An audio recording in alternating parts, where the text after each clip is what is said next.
Hola, muy buenas a todos y bienvenidos a este 10º y último capítulo ya de nuestra visita guiada virtual por los restos de la línea fortificada del Cinca en Monzón. ¿Qué tal? ¿Cómo estáis? No os preocupéis, el capítulo de hoy no va a ser una especie de despedida, sino que vamos a enfocarlo de una manera un poco diferente a lo que hemos hecho a lo largo de esta serie documental.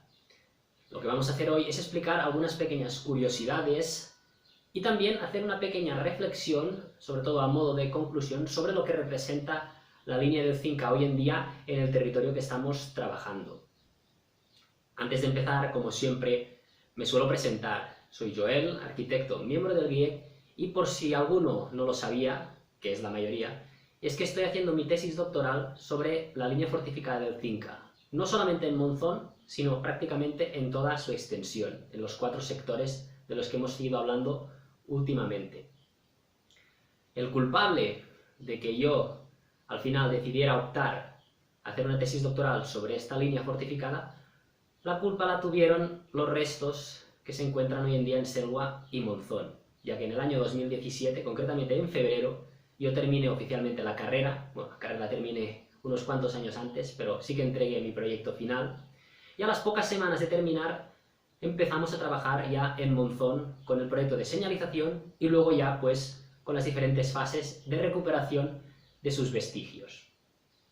Lo que sí que os puedo afirmar en este año y medio que llevo haciendo esta tesis doctoral es que los restos de la línea del Cinca que hay en las comarcas del Bajo Cinca, Cinca Medio y el Somontano, prácticamente todos los pueblos que se encuentran dentro de la órbita del río Cinca presentan restos. Y estos restos se encuentran en un estado de conservación alucinante, es decir, en muy buen estado de conservación la mayoría. El Grado, Naval, Fonz, Estada, Castejón, Monzón, Albalate, Alcolea, Chalamera, Vallobar, Fraga, Velilla, Zaidín. Todos estos pueblos que os estoy nombrando disponen de restos, de los cuales costaría muy poco poder recuperarlos y crear un proyecto cultural en torno al río Cinca. Obviamente, hay muchos más restos al norte y al sur de estas 3 comarcas, pero ya se encuentran con un acceso un poco más complicado. De estas 3 comarcas, seguro que os habéis dado cuenta, Monzón queda justo en el centro, y también Monzón ha sido un poco el pionero a la hora de poner a disposición del público estas fortificaciones para que la gente las conozca. Un poco nuestra idea desde el GRIEC y también a raíz del estudio de toda la línea Cinca es que estas 3 comarcas disponen de los ingredientes principales para poder ofrecer una oferta cultural, ya no digo turística, de recuperación y también de interpretación de esta línea fortificada del Cinca. Una pregunta que me suelen hacer muchísimo la gente en las visitas guiadas es por qué un arquitecto se dedica a el estudio de la guerra civil y de la línea del Cinca en concreto. Es decir, les parece extraño. A mí, desde mi punto de vista, no me parece extraño, ya que los principales responsables del proyecto de fortificación de la línea del Cinca y de cualquier otro proyecto de fortificación de aquella época corrió primero a cargo de militares, de ingenieros y luego de arquitectos. Por lo tanto, no resulta raro que un arquitecto, 80 años después, se dedique al estudio y recuperación de esta línea fortificada. ¿Quién mejor que un arquitecto para poder entender lo que hizo un arquitecto? El caso es que ver el pasado desde un punto de vista diferente es como saber un idioma diferente. Es decir, si sabemos más idiomas, podremos ir a más sitios. Por lo tanto, desde el tándem que tenemos en GRIEC, desde la historia y la arquitectura, nos permite ir un poquito más allá que si simplemente contáramos con historiadores dentro del equipo.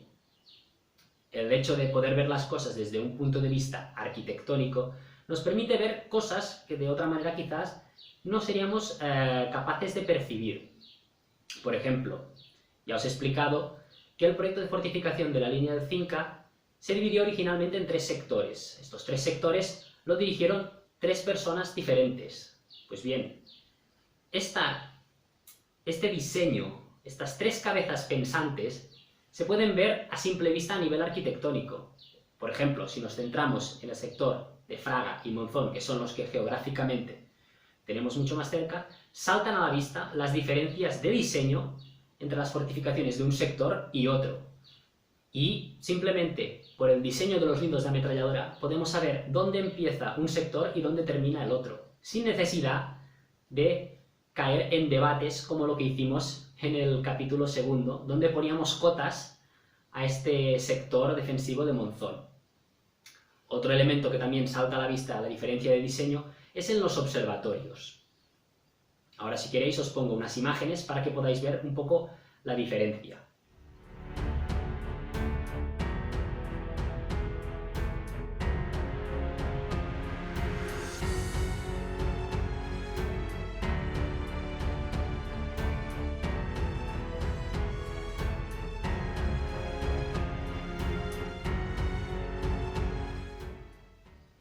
Otro ejemplo donde el punto de vista arquitectónico es muy importante a la hora de interpretar los restos de la línea del Cinca es, por ejemplo, en las visitas guiadas cuando llegamos al nido de ametralladoras de la izquierda de la carretera de Sariñena.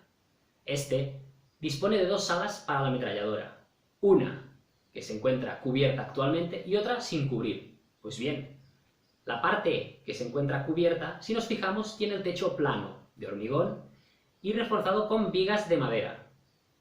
Sin embargo, el que se encuentra al otro lado, la que se encuentra sin cúpula, el techo, como bien os he dicho, se encuentra formado por una bóveda de ladrillo cerámico. Lo que pasa es que esto lo debemos interpretar con los restos que nos han quedado alrededor.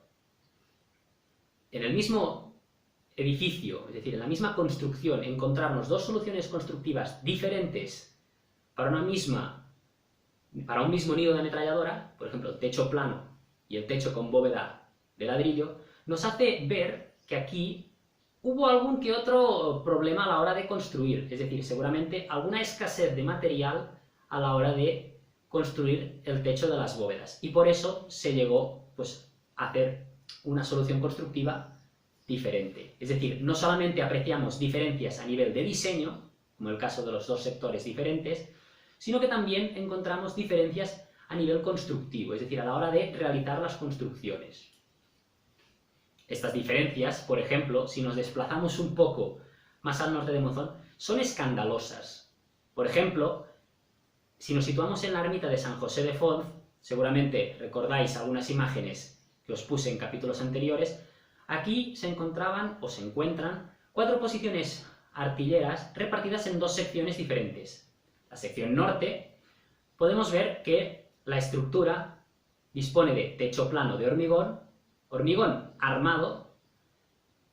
Tenemos también que el techo está reforzado con carriles, es decir, vigas metálicas, y con un entrevigado cerámico. Si nos adentramos al interior de las galerías, podemos ver en algunos tramos las entibaciones de madera. Por el contrario, si nos desplazamos a la sección sur, que se encuentra a escasos metros de la que ya hemos citado, podemos ver a simple vista que la construcción es diferente. Es decir, si la otra tenía techo plano, esta tiene techo en forma de bóveda. La bóveda está hecha con un encofrado de madera. Y si nos centramos en el interior del túnel, también podemos ver que las entibaciones son diferentes. Estas con muro de piedra y con el techo, podemos suponer, con vigas de madera. Estas diferencias que saltan tanto a la vista no se tratan de diferencias de diseño, sino de diferencias de construcción, ya que en una podemos ver una gran riqueza de material constructivo: madera, hormigón, hierro, cerámica, mientras que en la sur una construcción mucho más tosca, es decir, solamente disponemos de madera, hormigón y mucha cantidad de piedra. Esto nos hace pensar que aquí sí que se apreció muchísimo una escasez de material, y podemos decir con toda seguridad que primero se construyó la sección norte porque la variedad y calidad constructiva es mucho mayor que no en la sección sur, y en el caso de la sección sur pues tuvieron que arreglárselas un poco con los materiales que les quedaban. Esto nos hace también centrarnos nuestra importancia no solo en los que diseñaron los sectores defensivos, sino también en los encargados de la dirección de las obras, en este caso los capitanes de infantería que tenían que dirigir cada uno de los sectores, y por supuesto también en la mano de obra que se encargó de su construcción, ya que no era lo mismo contar con albañiles más experimentados en la construcción con cerámica que albañiles más experimentados con la mampostería, o por ejemplo con la cantería, o simplemente carpinteros. Es decir, como había muchísima cantidad de obreros del gremio de la construcción, en función un poco de las unidades, cómo estaban repartidas, pues había profesionales de un tipo más especializados en un tipo de construcción que en otro. A eso le tenemos que añadir también que a finales de 1936 hubo un relevo entre la dirección, no solo técnica, sino también de la dirección de las obras, de los militares en favor del personal civil. Es decir, salieron los militares y entraron los arquitectos, los aparejadores y también los ayudantes de obras. Y aquí también podemos un poco percibir un cambio de doctrina a la hora de primero pensar y después ejecutar estas fortificaciones. Una última cosa que os quería contar es que, vinculado con el tema de las obras, sabemos que la línea de Cinca se construyó desde agosto de 1936 hasta marzo de 1938, pero desconocemos a qué ritmo avanzarían las obras, qué se construyó primero y qué se construyó después, cuáles eran las zonas prioritarias. Gracias a las revisiones de obras que se hicieron de este proyecto de fortificación, podemos saber a gran medida qué se construyó primero, cuáles fueron las prioridades y un poco cómo se desarrollaron la construcción de las fortificaciones, por ejemplo, en el caso de Selva y Monzón, que vamos a ver ahora mismo. En el caso de Selva, lo que primero se fortificó fue la zona de la carretera de Sariñena, donde podemos ver, por ejemplo, que en abril de 1937 esta posición se hallaba terminada, excepto el acabado del blindaje de un nido sencillo de ametralladoras, que podemos saber que se trataba del nido de ametralladora de la Escombrera. Aquí también nos dice que hubo una falta de cemento desde el 10 de abril hasta el 30, o sea, una cosa interesante a tener en cuenta. En la otra parte, en la zona de la ermita, por ejemplo, aquí las obras iban un poco más atrasadas, ya que primero se fortificó la carretera. Aquí, por ejemplo, podemos ver que se hizo la excavación de 2 casamatas dobles, se blindó con hormigón y obra de fábrica un nido doble, se iban acabando los refugios y, por ejemplo, en el resumen nos indica que solo faltaba el acabado de las 2 casamatas y el emboquillado de algún refugio, estando el movimiento de tierras completamente acabado. Eso sería, pues, la fase de construcción de campaña. Ahora bien, si nos desplazamos a la revisión de obras que se hizo en octubre de 1937, aquí podemos ver que la revisión no es tan exhaustiva, pero sí que nos da un poco un resumen de todo lo que se ha construido hasta la fecha. Sabiendo, por ejemplo, que se construyeron 260 metros de trinchera, de camino cubierto y otra de camino descubierto, con las dimensiones de estas. Se construyeron también 10 refugios en forma de galería, de 1,80 m por 2 metros por 8 metros, cada uno de 2 bocas. Se construyeron un total también de 6 nidos de ametralladoras, blindados con hormigón, y que solamente quedaba uno doble en construcción. Por lo tanto, podemos hacer la diferencia de los que quedan hoy en día a los que han desaparecido y que se construyeron. También nos habla de los metros de pista que se construyeron. Si cambiamos ahora a la zona del Castillo de Monzón, volvemos a la revisión de abril del 37, donde podemos ver que solamente se hicieron obras en la sección de artillería, donde podemos ver los metros de túneles y también un poco la progresión desde el mes de abril hasta final de este mes. Por el contrario, si pasamos a la siguiente revisión, la de octubre de 1937, veremos que estas obras tampoco han avanzado muchísimo. Lo que pasa es que en esta revisión nos indica que la pista de acceso al castillo fue arreglada. Esto seguramente fue llevado a cabo de las primeras cosas, ya que no tiene sentido empezar a fortificar en la parte de arriba si no tenemos un acceso bien arreglado. Pues bien, vamos a dejar este último capítulo aquí. Espero que os haya gustado, que os hayáis entretenido, que hayáis aprendido, que eso es lo más importante, y sobre todo que tengamos, a la hora de interpretar estas estructuras un punto de vista cada vez más abierto. Es decir, el punto de vista histórico está muy bien, el punto de vista bélico también, pero también el punto de vista arquitectónico y muchos otros más que en este caso no abordamos. El punto de vista estético, el punto de vista paisajístico, etc.